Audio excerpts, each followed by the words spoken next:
seated and comfortable. I would like to say that anyone would be lucky to have Dr. Joel Reiter as their neurologist, or even to simply sit and talk to him, or listen, because he has so much knowledge and so much to say. His manner is so warm and so caring that if you don't pay attention, you really won't notice how astute and intelligent he is. You can see we love him.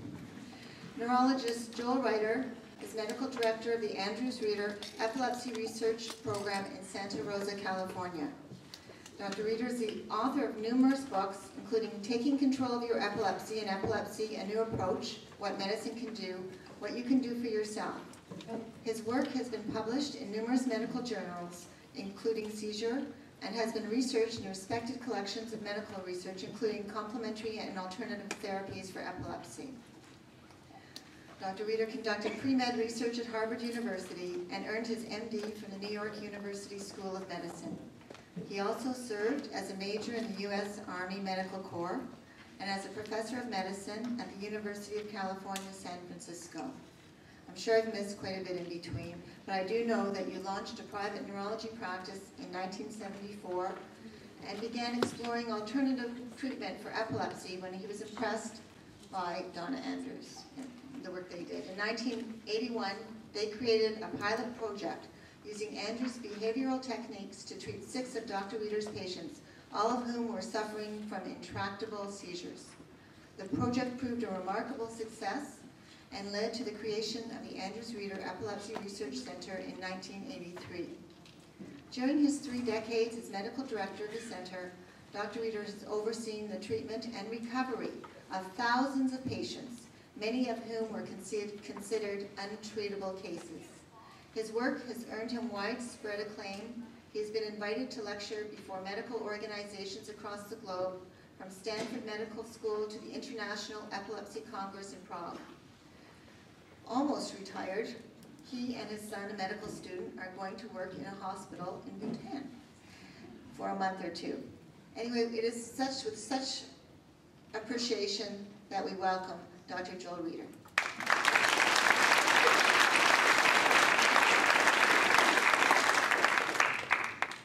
First, I'd like to thank Ellen and John for arranging this marvelous conference and for their generous hospitality in your lovely city.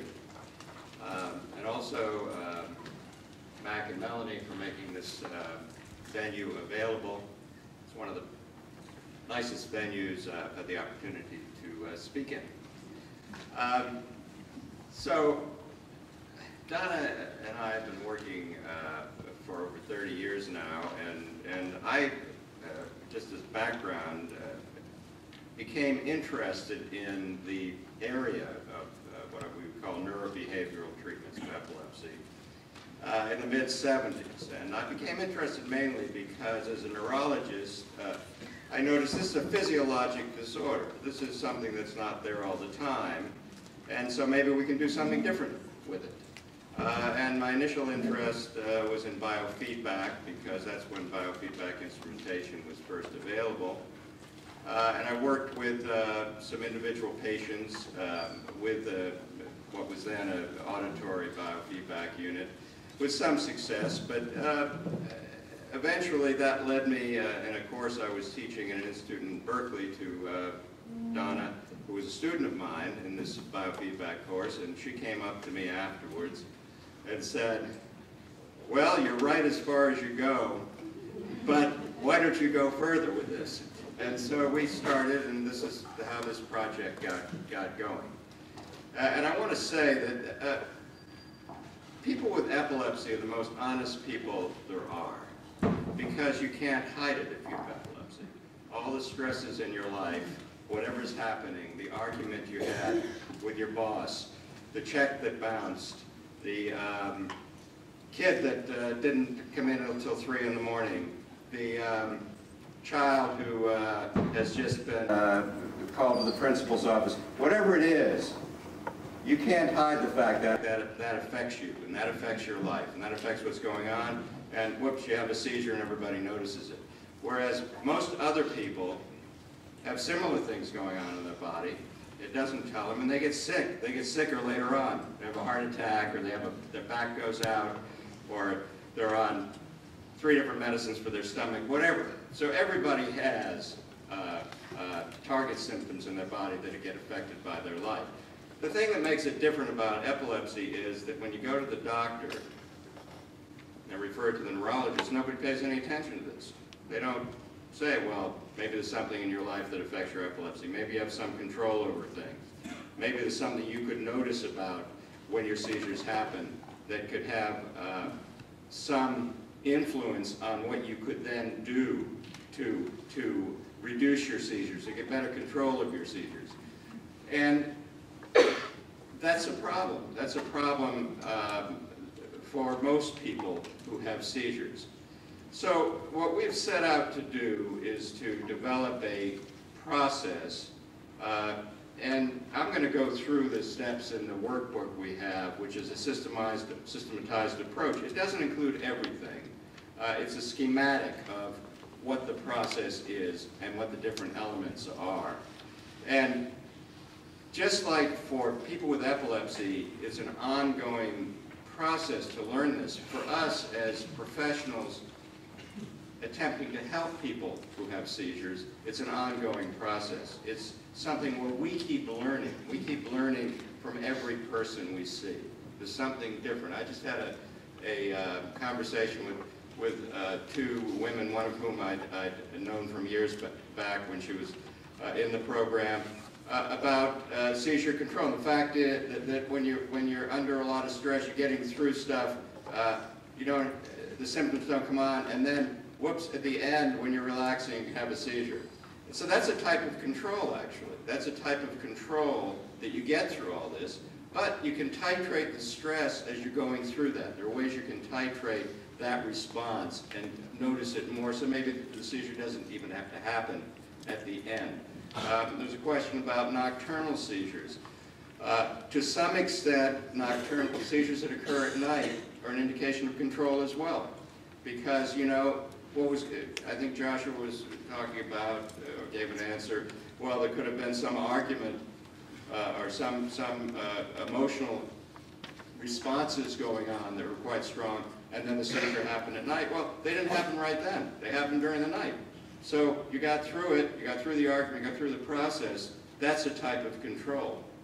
So I think we have to be somewhat gentle with ourselves and compassionate in saying, well, if it's not total, what have we done that's worked thus far?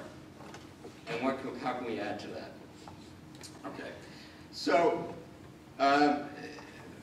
the Epilepsy, a New Approach book, the only thing I wanted to mention about that was the missing link, the patient. And that's what I've been talking about so far, is that when you go to see a doctor, when you first develop this disorder, it's not that you just have epilepsy. You are a person who has epilepsy. And everything going on in your life has an effect on this. The approach requires an investment. And I have to say from the beginning, this isn't easy. Joshua made it sound easy, but it wasn't easy for him. Once you get there, once you've got success, it becomes easier. But the whole process isn't easy. So you have to really make a decision at the beginning. And if you have a child, the parent has to make the decision. And if there are 2 parents, both parents have to make the decision and be on the same page with regard to it. Very important with children. The parents are on the same page for doing it, because if one wants to and the other doesn't get it, you need to both want to be involved. So this is an active process, and there's a lot of research that goes behind this step, so-called locus of control theory. This is been well researched in other conditions and in life in general. So this is the first big step. You're going to do something different. You look at it. Might look a little hokey, might look, gee, this is common sense. Might look, oh, this is alternative. Well, when you look at it, you still have to make a decision. I'm going to do something different because I don't like where I'm at. I feel overdrugged, or my seizures aren't in control, and they're affecting my life, or I can't get my driver's license. Whatever it is, there's got to be an incentive and an investment in the process, really investment in yourself. So in terms of starting, this is by a wonderful artist, Tom Welsh, that he calls the eye of the counselor when you first go, and it sort of encapsulates that there are issues, there are problems going on. So you're seeing the person, you're seeing the doctor, you're seeing the counselor, and they're seeing you. And it's an interaction. What I'm talking about comes out of taking control of your epilepsy, the workbook for patients and professionals.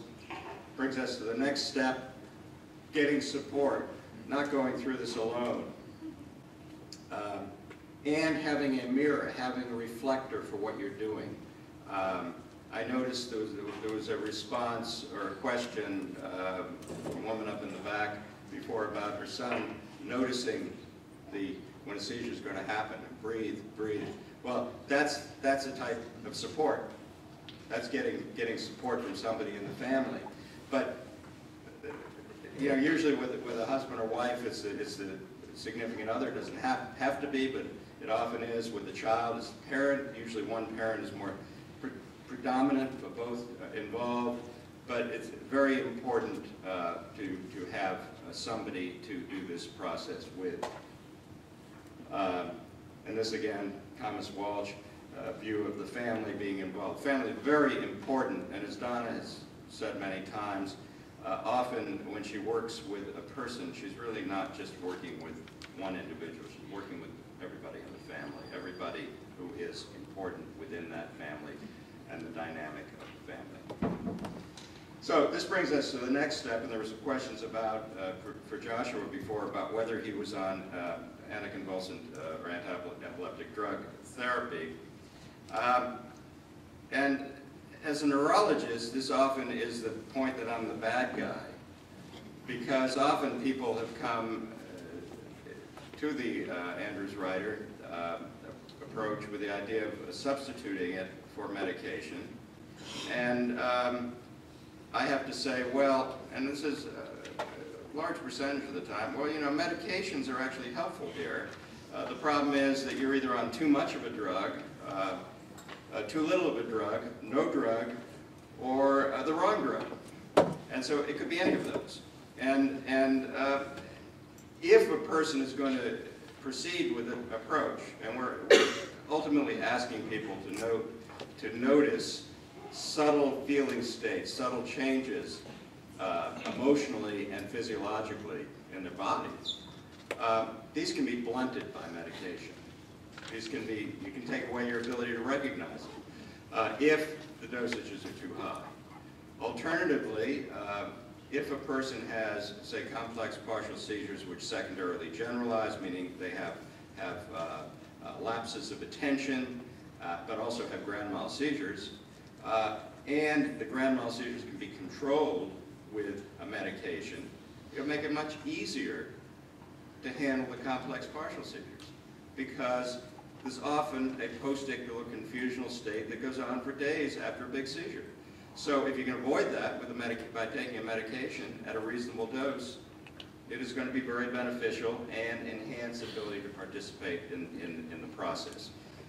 So it's very important to have, in this process, the way it's set up, and I should have mentioned this, is to have a counselor and have a neurologist, to have a doctor, usually a neurologist. It could be a family doctor who really has an interest in you and in the fact you have epilepsy and some familiarity with medication. So it wouldn't have to be a neurologist, but somebody who's familiar with the medical aspects of seizure disorders, and a counselor who's also familiar with epilepsy, because if the counselor can be very good at working on problems, but if the counselor's unfamiliar with seizures, the counselor's going to be sort of freaked out sometimes. The person has a seizure in their office, you know, and that's not good. You know, you don't want to have your counselor looking at, what's going on here? I mean, the counselor's going to have a seizure too, you know, and so you basically need this team. But me as a neurologist, part of my job is to look at the anticonvulsants and make sure that they're right, and make sure that they're not causing a problem. For instance, if a child has absence seizures and has Tegretol might be aggravating the problem because they can increase absence seizures. So the medications have to be right. And what do medications do? Medications inhibit the excess excitation in the brain. There's an excess electrical discharge that happens in the brain. We call it increase in excitation. There are two basic processes going on in the brain all the time: excitation and inhibition. I just moved my right arm, my left arm didn't move. So my left brain is telling my right arm to move, but at the same time my right brain is telling my left arm not to move. If they're confused, I'm going to be doing this. So excitation, inhibition are normal processes that have to be in balance. The idea with anticonvulsant medication is that you're inhibiting the excess excitation. The problem comes in with medicines is if you have too much inhibition, you go to sleep. You inhibit the whole brain. You inhibit other essential processes in the brain. That's where the balance comes in with medicine. Joshua talked about triggers, and also there was a question about journaling.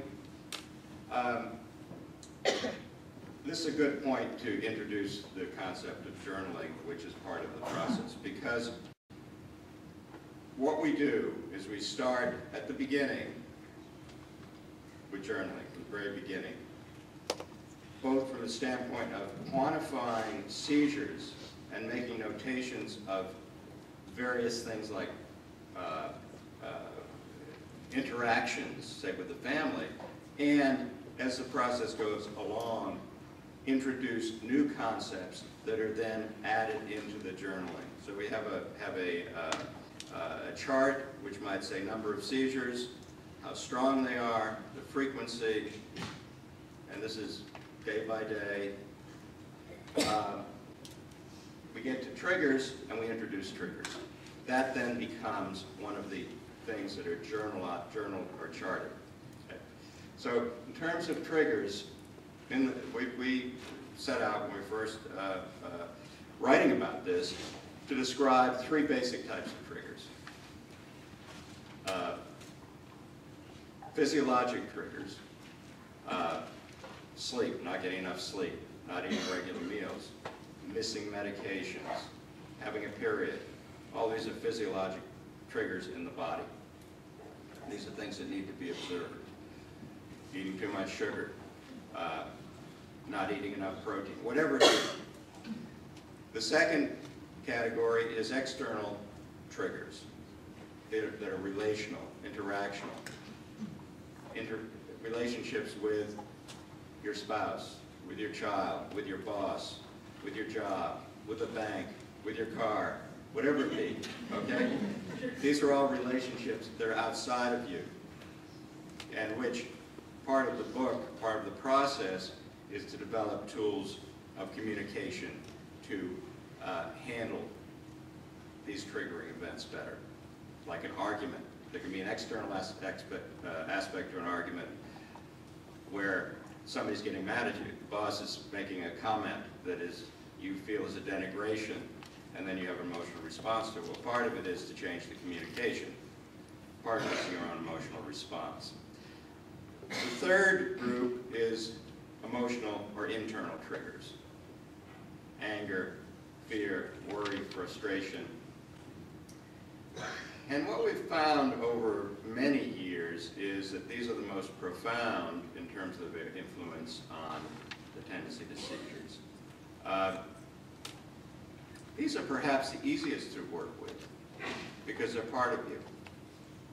They're not outside. They're not even something your body's doing, like needing to go to the bathroom. They're emotional. They're part of what makes you who you are. So, in some sense, they should be easier.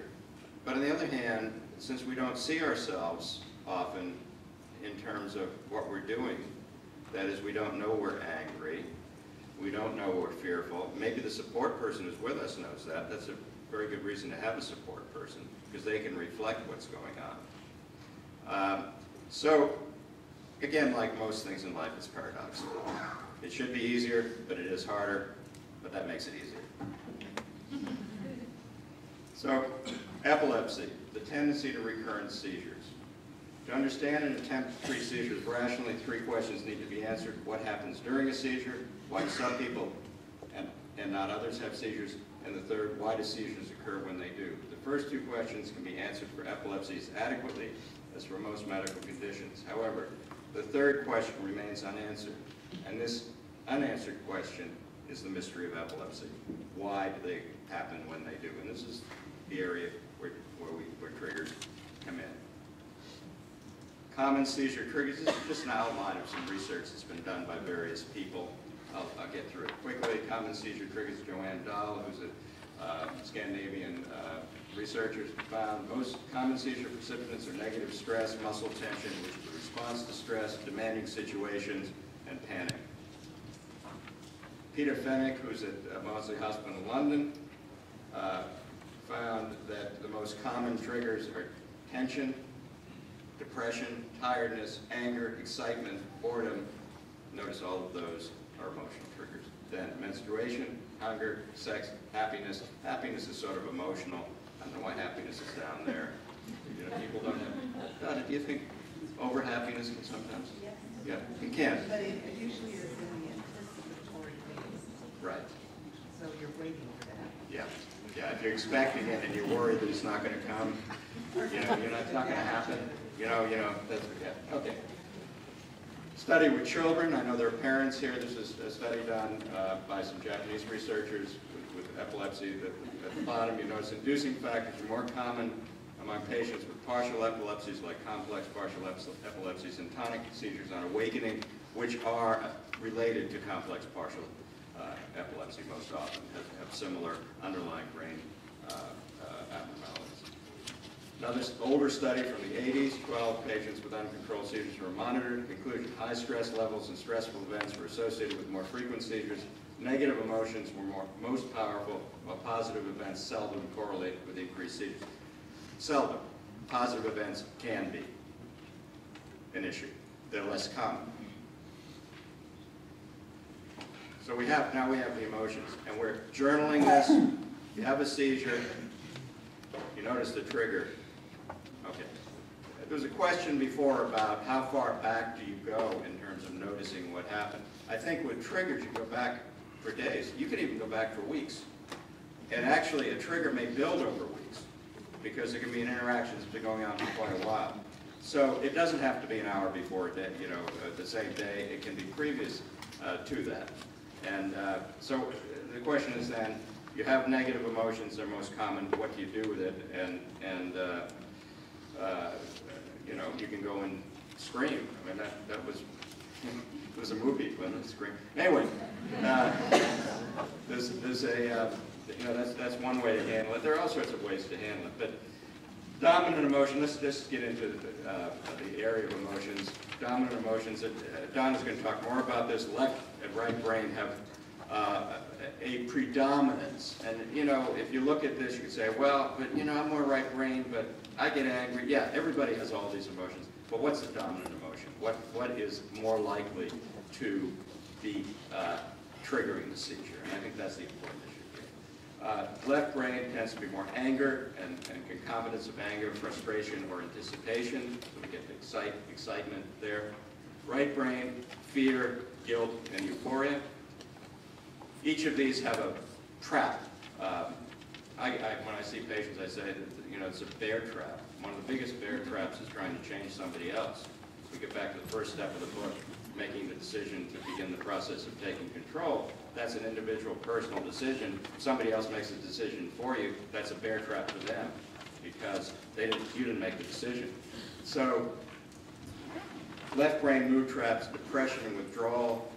Depression is trying to avoid the responsibility of the emotion, withdrawing from it. Right brain is anxiety, getting worked up over it. That's another process we learn. These are all learned responses. We learn them usually early on. We learn them early in life. They're adaptive. They're often, related to something that's going on in the family, that they're a way to cope with something. Often they're difficult situations. You figure out a way to handle it. And the brain learns this. And if the brain, for everybody, not just people with seizures, but if the brain learns this for somebody with a seizure, that's the comfort zone. That's where you go into, and that's the trap, what I call a bear trap. Productive outlets for this, for left brain communication, of refocusing of what's important, staying here and now rather than somewhere else. Right brain, courage or self-affirmation and recentering. I mentioned this yesterday that in our initial research, our group that we studied, there were actually 7. Joshua mentioned there were 6 people, there were 7. And the 7th person was a young woman who had been in a coma following a surgery and had brain damage from it and had complex partial seizures as a result. And she was not functioning that well intellectually at that point. She was on too much medicine and she hadn't recovered enough to participate. And so we thought at the time, well, she just couldn't get it because her brain wasn't working, and so we have a limitation here. And about 20 years later, I was riding my bike and I almost ran into her aunt, and it was a nurse. And I said, I asked her how she was doing. I hadn't seen her for years, and she said, oh, she stopped having seizures. And that's interesting. Yeah, she said she was on medication, she got a divorce, she went through all this. She was having seizures, she couldn't work, and she said, one day she just said, you know, I got it, what they were telling me.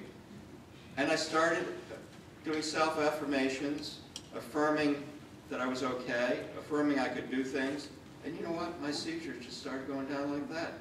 That was 20 years later. She had learned somehow the process.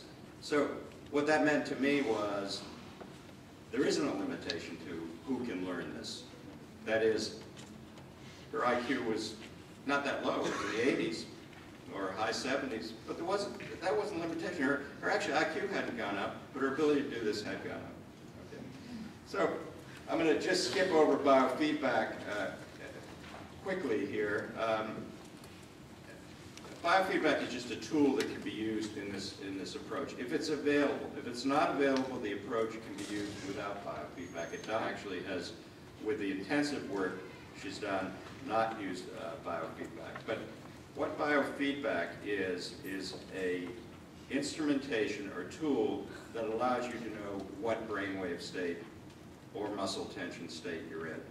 So it reinforces learning. So with teaching a relaxation response in response to triggering events, tying it to a deep diaphragmatic breath, which Donna will talk more about, we aim for a person to be able to change the state of their brain, to basically go, often with complex partial seizures, it's going from a theta state into an alpha state, which is going from a drowsy state. And I have to say that the EEG being in theta doesn't mean a person's drowsy. It just means their brainwaves are drowsy, or brainwaves are slower. It doesn't mean the person's slower. It doesn't mean they're drowsy. It means they're not in the alpha state, which is a 8 to 12 cycle per second or hertz state, which is associated with alert relaxation. The ability to know that you can change from the theta state, in this case, into an alpha state is self-reinforcing. And it allows you to experience the sensation of your brain changing itself. That enhances your ability to unlearn what has been a learned response to your seizures. People like, researchers like Peter Fennick in England, think that seizures are a learned response of the brain. The brain has damage, but every seizure reinforces the tendency to have seizures. The brain learns to stay on that path, and if you can change that path, if you can reverse it in some way, the brain will learn another coping mechanism for the same brain damage. So biofeedback is a way to let a person know, yeah, they're accomplishing it. And there's almost an aha, yeah, I can do that.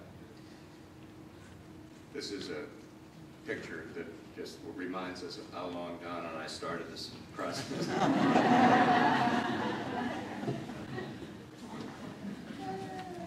Now we get to the aura, the issue of auras, and I think this is a good description. Attack, warning, it could be everything you're feeling or something very specific, but it will always be the same, and you need to listen to it once you find its name.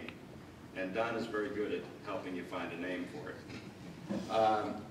So identifying this, what we say here is pre-seizure aura, and I want to distinguish here between aura and pre-seizure aura as well. So patients reporting an aura and pre-seizure warnings, our experience is that if just asked, do you have an aura or warning prior to seizure? Most will say no.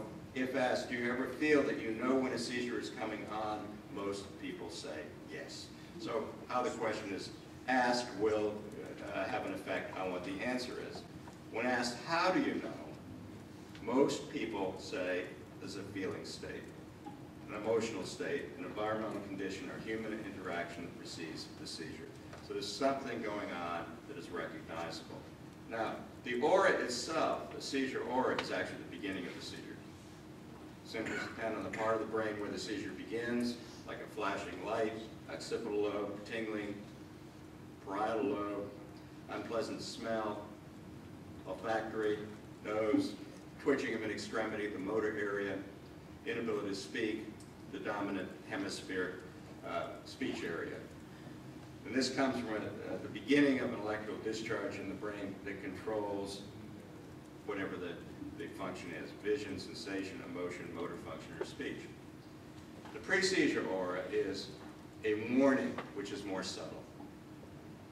Change in mood, a feeling of remoteness or disconnection, change in sensation, a little tingling, little feeling, where's my arm, anxiety, agitation, or withdrawal. These are all subtle, and they're harder to recognize, but once you recognize them, that's it. It's like in science, an aha phenomenon, when something hasn't been recognized before, and a scientist is working on a project, and everybody else has been looking in one direction and does an experiment, all of a sudden, aha, that's what it is. And a whole new line of research evolves from that. It's a new discovery. J.D. Watson describes the discovery of DNA playing tennis and jumping over the, after the game, jumping over tennis. A double helix, aha. Or Kekulé describes with a benzene ring being a little inebriated, looking at a fire and seeing elves dancing in the fireplace, and aha, the bonds move. And so these are scientific discoveries. Well, I mean, the guy's inebriated, you see elves in a fireplace. I mean, epilepsy's no weirder than that, And that's a great scientific discovery. So you're making your own aha phenomenon, if that's what's going on. Once you recognize that, you know what it is. And that's, can then work with that. And Donna's going to talk more about that. I'm skipping through several steps, which are reinforcing steps for communication skills, skills about general health, which include exercise, diet, sleep, and interaction with the world. And we put these other steps in, which I'm not going to talk about, just because it is a hard process. It's hard to get the concept of this and integrate all aspects of your life into the central issue of controlling your seizures. So there's more work that is done. In terms of epilepsy's other symptoms, there are symptoms that people with seizures have that might seem strange to other people if you talk about them. And yet, they're just a normal part of brain function. Two common ones are auras, which can occur independently. Deja vu, the feeling of having experienced or been someplace before, or jamais vu, much less common, not recognizing where you are, even though it's a familiar place you should recognize. Dissociation, parts of the body seeming like they're not there at times, or lifting up out of a chair, a difference in perception in space, things seeming remote, far away, or coming close in. Not being able to think in a linear pattern, A, B, C, D, you go from A to G.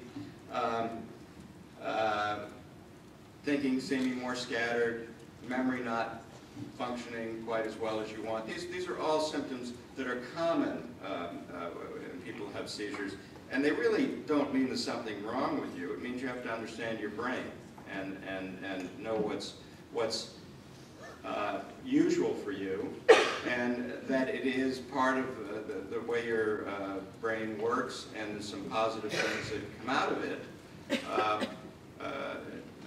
In the epilepsy new approach book, I talk about one patient I had who was bothered by these extreme auras of blue, correlated with her mood sometimes. You know, blue can seem dark sometimes, and had this profound aura of blue that haunted her at times. And yet, I went to an art show that she put on with these paintings that had the most amazing use of blue I'd ever seen. I mean, there were more ways the blue was used than I could ever imagine. And they were just very dramatic. And this was part of her. And there was a positive aspect to this. And once she sort of went into the positive part of it for her, it really helped her life in general. This is a depiction of sort of being in a different state, again by Tom Walsh. And of course our friend Van Gogh, who painted those amazing pictures with all of those circles that put you in a different space, had a seizure disorder. And you know, his paintings sell for more than anybody. You know, everybody wants to be in that state. That's why people buy it. How do I get there? How do I get into a different, altered state? You know, I mean, I don't want to take acid, but how do I get into a state that's different? And Van Gogh, I have to think that his epilepsy had something to do with his perceptual ability in terms of where he brought us. This is just a depiction of one of his famous characters from one of his books. So, to end this, we come to what will be a disappointment to everybody. Once you start this and are successful, you have to keep doing it. Really difficult, because you think, okay, I'm going to go to school, I'm going to learn it, and then it's just going to be part of me, and I can leave the classroom and get my diploma and put it on the wall. And, I mean, as a doctor, I have a diploma on the wall. I have to be continually learning. Every patient teaches me something new, and if I don't do that, I can't help anybody. So, you know, even you know, professionally, it's an ongoing process. But doing this, learning to learn what triggers your seizures, learning the signals that you have, using the techniques of relaxation, deep diaphragmatic breathing, tying it in to your pre-seizure warnings, getting enough sleep, for some people not drinking alcohol, eating regular meals, all of these things that you learn, but particularly the interactional skills, the communication skills, and the skills to handling your emotions have to be reinforced continually. You know, as you get better at it, it doesn't have to be every day, once a week, once a month, but there is a limitation, you know. So, I'm going to leave the podium to Donna now and defer any questions until her presentation, so we can then take them together, and then we can move on a little more efficiently here. Thank you.